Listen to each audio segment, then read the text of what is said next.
Hello again. In one of the previous videos, I was trying to show you some of the differences in first editions and book clubs. This is a good illustration of the French Lieutenant's Woman. This book here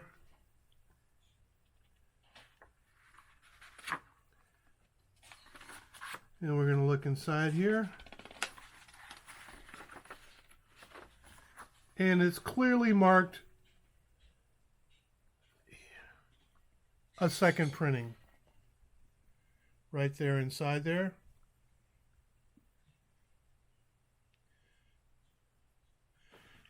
Now this other copy here you can notice is noticeably smaller.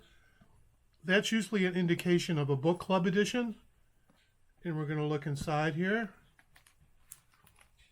And sure enough, it is a book club edition. Now we can't show this on a video, but if you was to grab these two books, you would notice that this book is significantly lighter. And just to review, we're going to look at a couple other first editions here.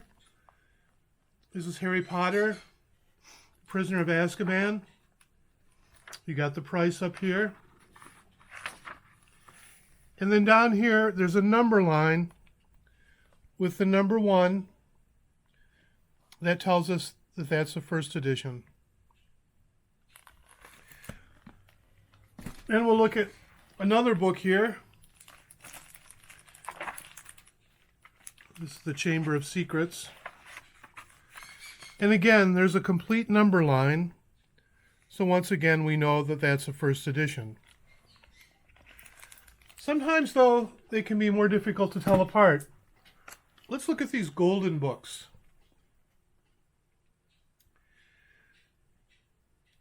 In the early golden books, and even in the later ones, they just have the publication year, but finding a printing can be difficult. We'll use this copy here of Our Puppy. And if we look inside here, it's really small print, but it says the copyright is 1948-1957. But that's really all it tells us. It doesn't tell us much about what printing it is. So what you have to be able to do in a situation like this is you have to do a little bit of sleuthing. And we're going to go all the way to the back of the book. And in the back of the book, really tiny here, you can almost not make it out, is an F. That's the 6th letter of the alphabet. That tells us this is the 6th printing.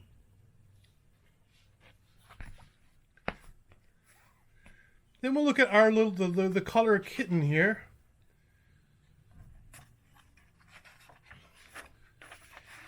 And what they've done here is similar. It says the copyright's 58 and 49. And there's like V, W, X, Y, and Z. The V is the newest letter in the alphabet, so that denotes the printing.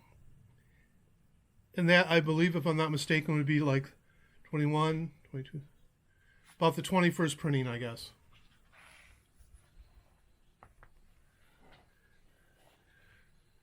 Sometimes, though, you can just use your common sense. Here's a couple of more golden books.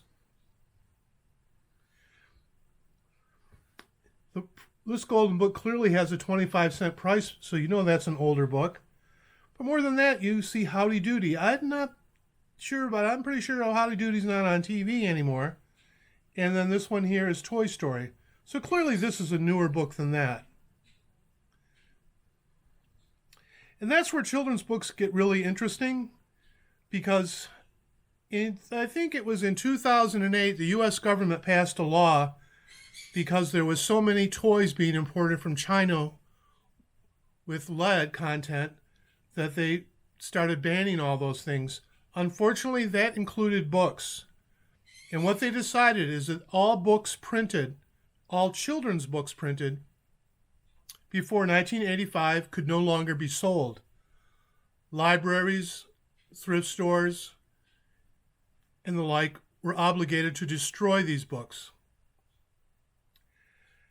that didn't go over really well with collectors, and they did make a provision that the only way you could own these was if you were a collector or selling them to a collector. Because of that, a lot of the older books became really desirable and hard to find. Let me just show you a couple examples of that. Here's an early book, Bobby's Diary.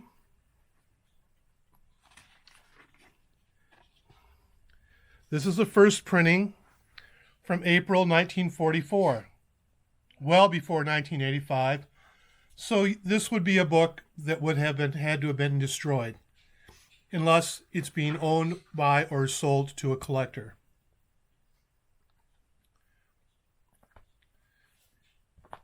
Just going to show you a few books here. Here's an older book here.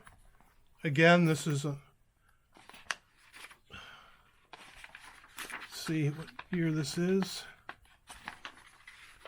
Yeah, this is 1951. So again, this would be a book that would have fallen into that. And the concern is that the ink used here used lead. The only way that schools or libraries would be allowed to keep the books on their shelves is if they had the books tested to show that it didn't have lead. Those tests ran anywhere between $300 and $600 a book, so it just wasn't practical. So a lot of these books were thrown away.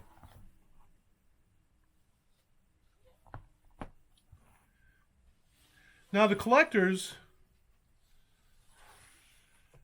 a lot of these books are desirable for different reasons, for authors, illustrators, and the like. And it's truly unfortunate that happened. But in the collector's market, though, certain children's books have become really popular. Now, just like there's an app for that, there's also a book for that. If you collected little golden books, there's a collecting guide to that.